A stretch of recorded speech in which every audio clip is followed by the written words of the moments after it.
Alhamdulillah.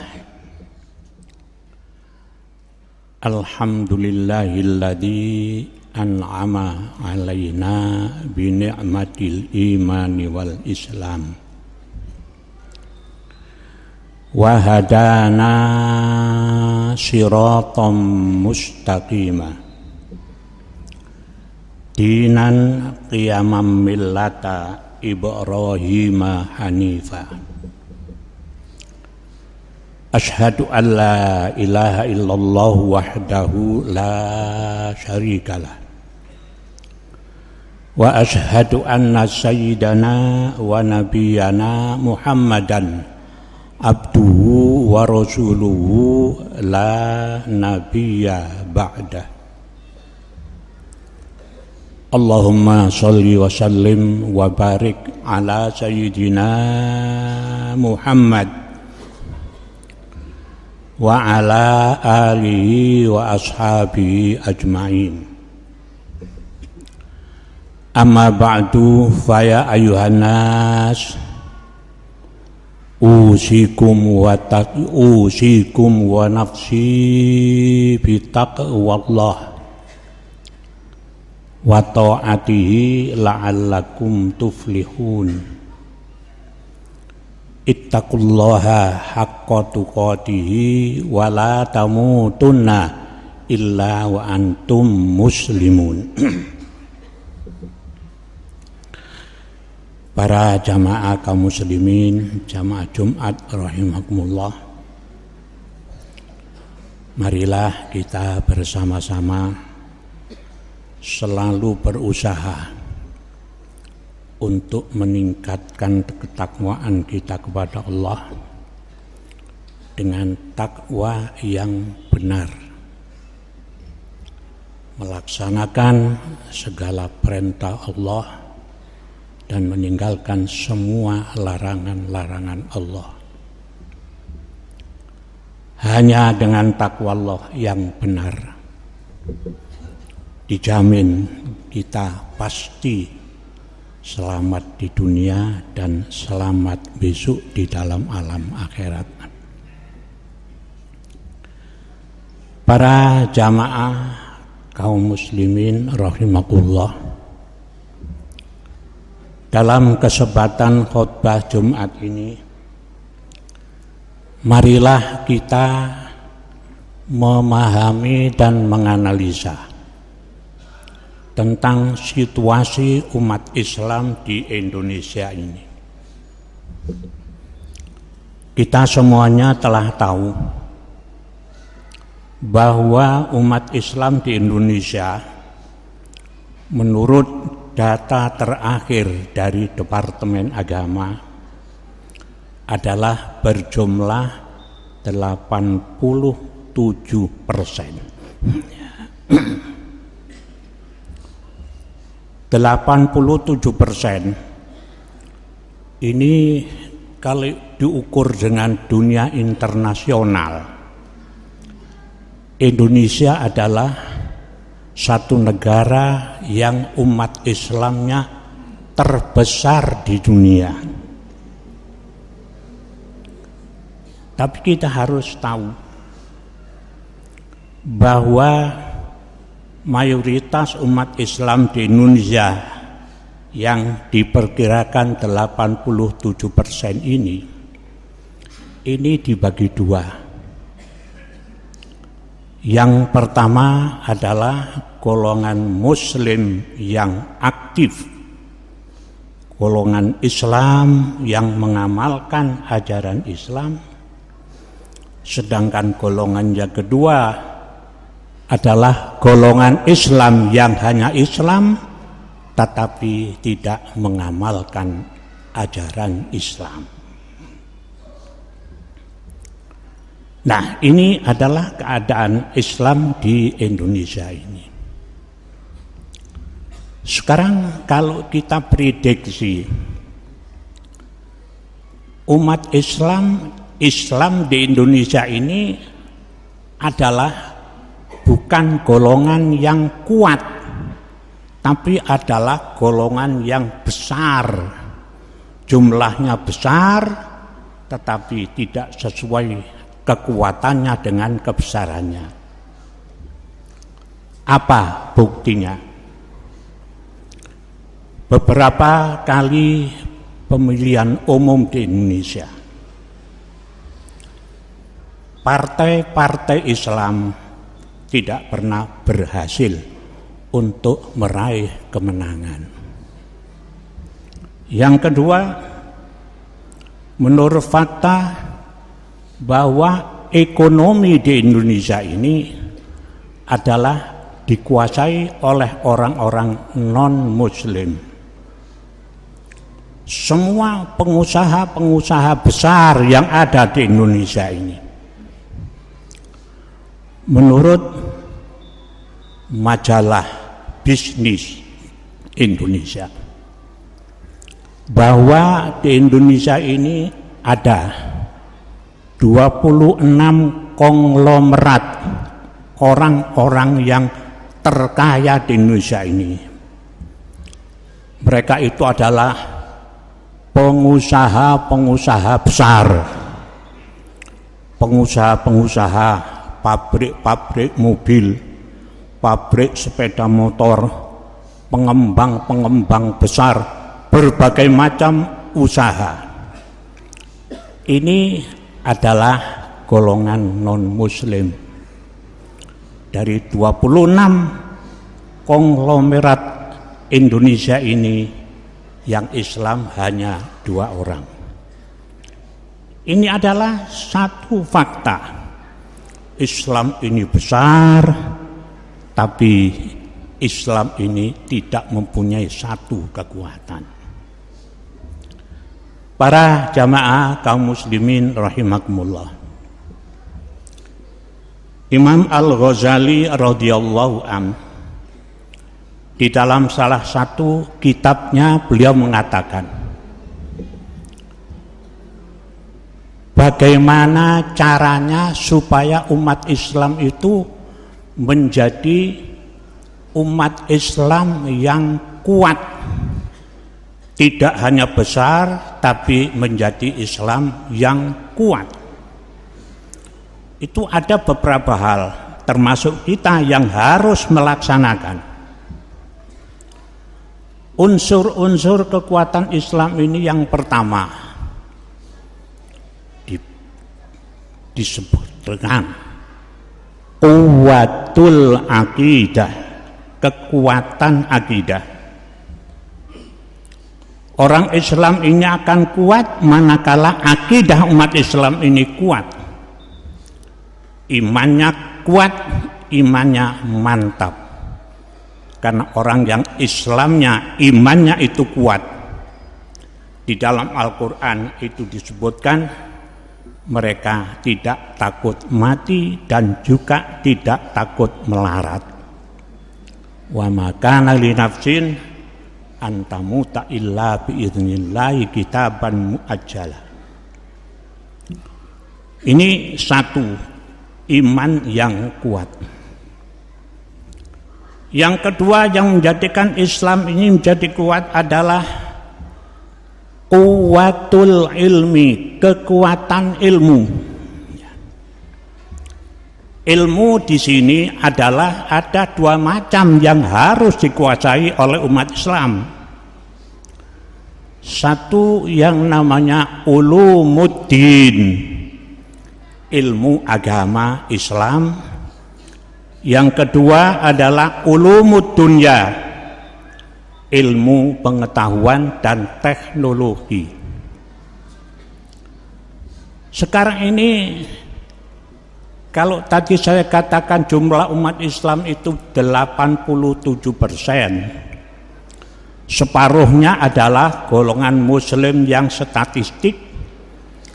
Kalau dibagi lagi dari Muslim yang aktif itu, yang mau mengerti tentang Islam mungkin kurang dari 50%. Karena ilmu Islam itu kan luas sekali. Ada namanya ilmu Al-Quran, ada ilmu hadis, ada ilmu tafsir, ada macam-macam. Ini kalau kita lihat pengajian-pengajian di masjid-masjid, itu hanya sebagian kecil daripada ilmu yang disampaikan, dan yang ngaji pun orangnya sedikit. Banyak sekali umat Islam ini yang merasa dirinya sudah baik karena sholat, karena puasa, walaupun tidak ngaji. Padahal ilmu adalah merupakan kekuatan. Ini satu. Yang kedua, ulumud dunya, ilmu pengetahuan dan teknologi. Kalau umat Islam ingin kuat, umat Islam harus menguasai ilmu pengetahuan dan teknologi. Karena apa? Allah Subhanahu wa ta'ala telah menerangkan bahwa di dalam bumi itu terdapat berbagai macam tambang, tambang emas, tambang batu bara, tambang segala macam tambang, di lautan pun begitu. Bagaimana untuk bisa mengambil tambang-tambang yang ada itu kalau tidak memiliki ilmunya? Itulah yang namanya ilmu pengetahuan dan teknologi. Sedangkan sekarang ini masih banyak orang-orang Islam yang pikirannya itu pikiran kuno, mengatakan kepada anaknya, "Nak, kamu tidak perlu belajar ilmu yang macam-macam, tidak perlu matematika, tidak perlu belajar kimia, tidak perlu belajar biologi dan sebagainya, karena itu nanti tidak akan ditanyakan di dalam kubur oleh malaikat mungkar nakir." Ini salah satu bentuk umat Islam sendiri yang ngerogoti terhadap generasi muda. Padahal kata Imam Al-Ghazali, mempelajari ilmu agama Islam itu hukumnya adalah wajib ain, sedangkan mempelajari ilmu pengetahuan dan teknologi itu adalah fardu kifayah.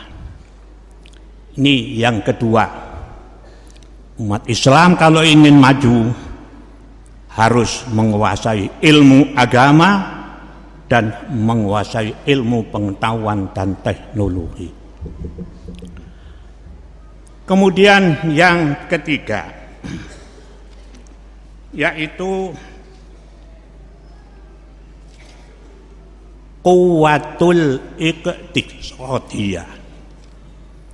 Yang menjadi Islam ini kuat adalah kekuatan ekonomi.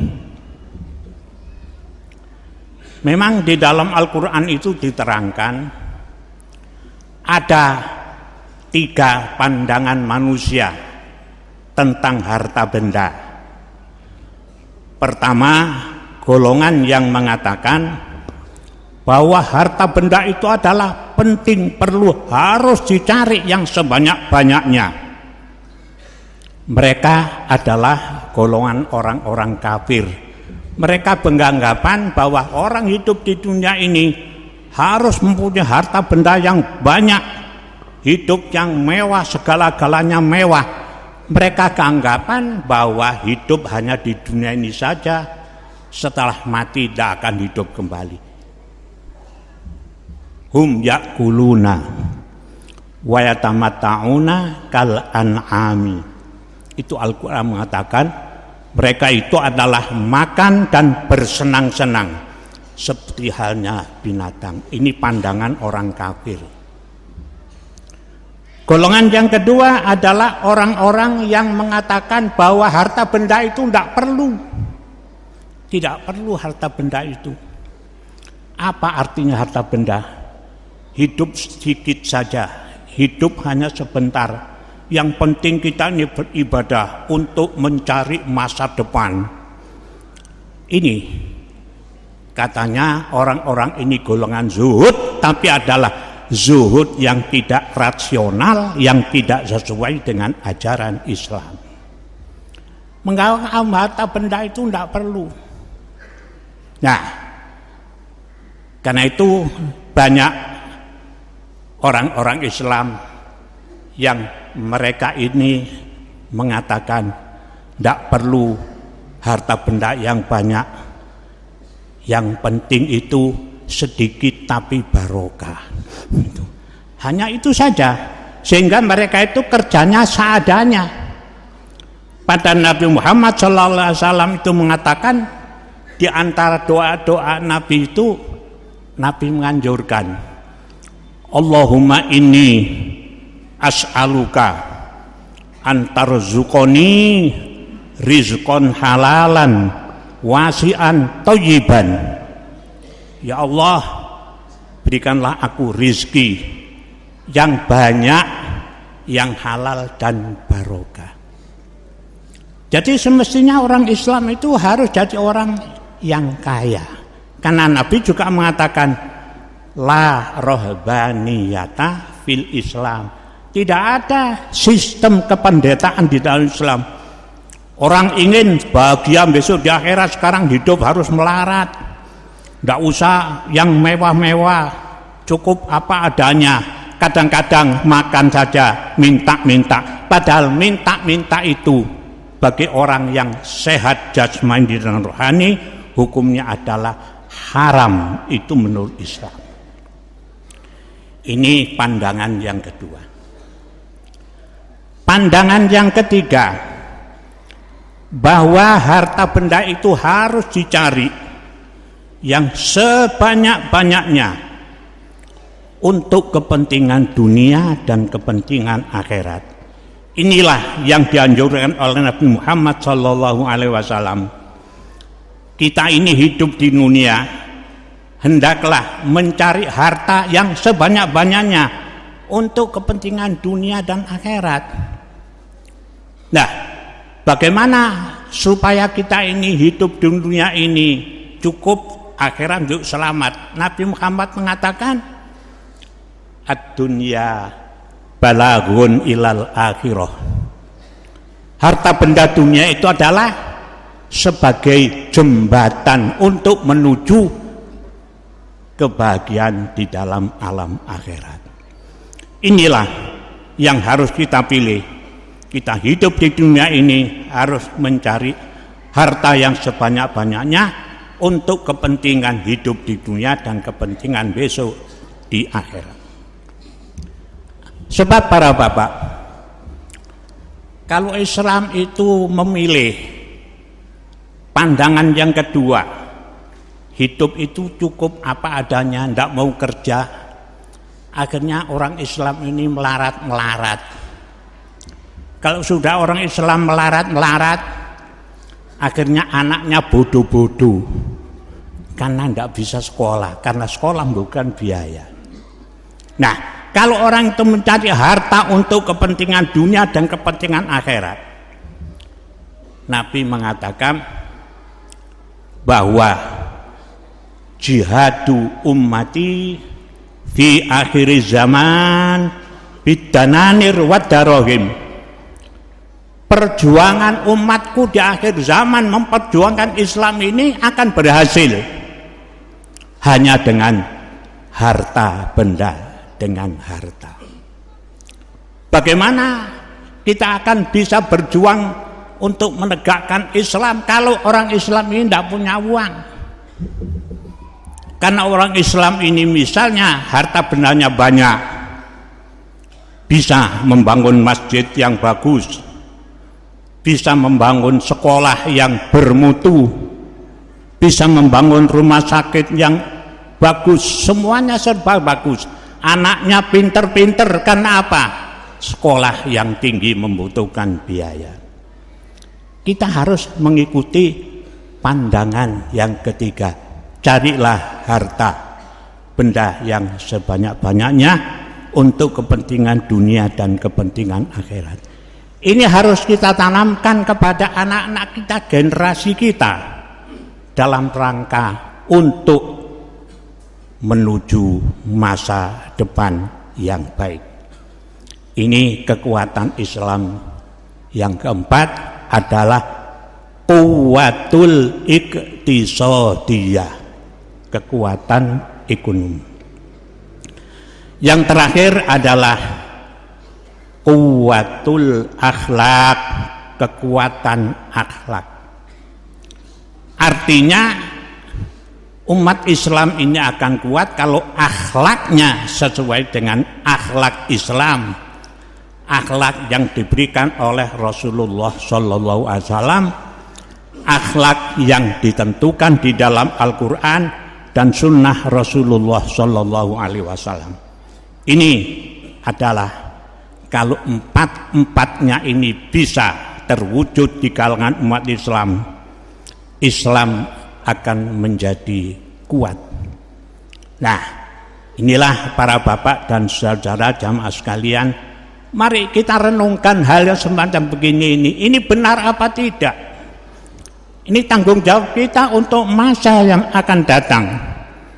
Bagaimana Islam ini?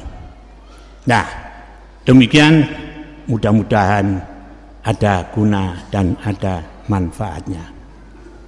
Inna ahsanal kalam wa abyanan nizam kalamullahil malikil alam wallahu ta'ala yaqulu wa biqaulihi yahtadil muhtadun. A'udzu billahi minasy syaithanir rajim. Innamal mu'minuna alladzina amanu billahi wa rasulihi thumma lam yartabu wajahadu bi amwalihim wa anfusihim fi sabilillah ulaika humus shadiqun. Barakallahu li wa lakum fil Qur'anil azim wa nafa'ani wa iyyakum bima fihi minal birri wal ayati wadh-dhikril hakim. Fataqabbal minni wa minkum tilawatahu innahu wal ghafurur rahim.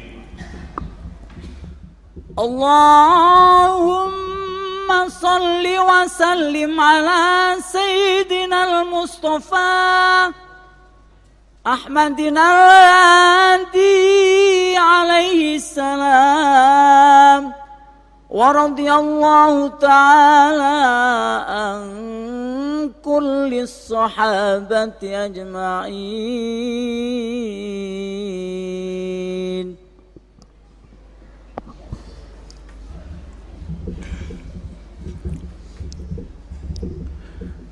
Alhamdulillahi hamdan katsiran kama amar. Asyhadu an la ilaha illallah wahdahu la syarikalah irghaman liman jahada wa kafar. Wa asyhadu anna sayyidana wa nabiyyana Muhammadan abduhu wa rasuluh. Ayuhan nas ittaqullah waf'alul khaira wajtanibu anis sayyi'at. Innallaha wa malaikatahu yusholluna 'alan nabi ya ayyuhalladzina amanu shollu 'alaihi wa sallimu taslima. Fa'ajibullaha ibadallah ila ma da'akum wa shollu wa sallimu 'ala man bihillahu hadakum. Allahumma sholli wa sallim wa barik ala sayyidina Muhammad wa ala alihi wa ashabihi ajma'in wa ala tabi'ina wa tabi'it tabi'in warda anna ma'ahum birahmatika ya arhamar rahimin. Allahumma ighfir lil mu'minina wal mu'minat wal muslimina wal muslimat al ahya'i minhum wal amwat. Allahumma ansur ummata Muhammad. Allahumma shlih ummata Muhammad. Allahumma ansur man nasruddin wahdhul man khadalal muslimin.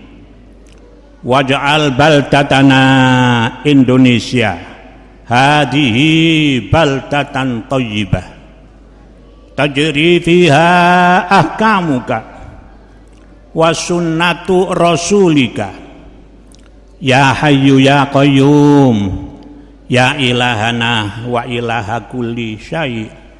Hadza haluna ya Allah, la yakhfa alaik.